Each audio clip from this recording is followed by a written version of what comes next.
careless, looking out over the forest. In his hands he held a small knife and a piece of wood that he was whittling. The blade flashed in the moonlight, dancing over the surface of the wood. His skin was all silver in that light, and his eyes deep pools of shadow, and he seemed to be part of the tree, and the moon, and the wind that whispered through the tall grass outside. Peter didn't sleep much, and when he did it was just a quick nap. He wouldn't waste a bit of his life in slumber, even though his life was already longer than most, and he hated the way the rest of us succumbed, dropping like biting flies in the summer heat, while he pestered us for one more game. I rose and tiptoed carefully over the other boys until I found Charlie. He was balled up in a knotted tree root like a baby in a cradle, and he was barely older than a baby at that. His face was covered in sweat that glittered like jewels, like a pirate's treasure in the moonlight. He moaned, shifting restlessly in his sleep. Young ones sometimes had a hard time adjusting when they first came over. Charlie was 5, much younger than I had been when Peter had taken me, much younger than any boy he'd ever brought to the island before. I bent and scooped the smaller boy from the tree root, holding him to my heart. Charlie kicked out once, then settled. "You're no help to him, you know," Peter warned, watching me shuffle to and fro with Charlie in my arms. "Stop babying." "He's too little," I hissed. "I told you he was."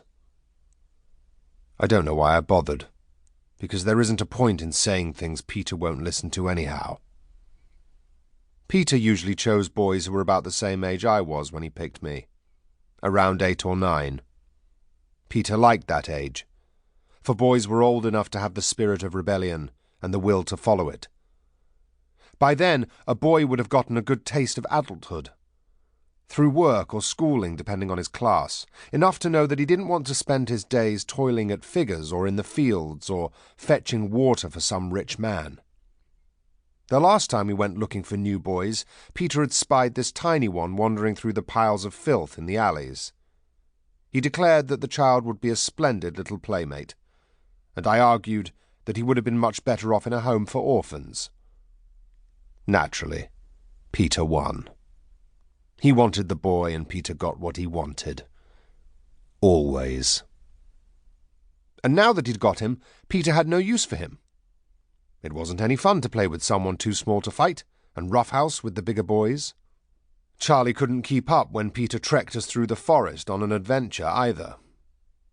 More than once I'd suspected Peter of trying to leave Charlie somewhere so the little boy might get eaten, and then Peter would be free of the trouble of him.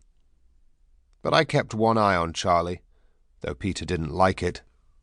And as long as I watched out for him and carried him home, there wasn't much Peter could do about it but complain. Which he did. "You should have left him by the crocodile pool," Peter said. "Then his crying wouldn't wake you up."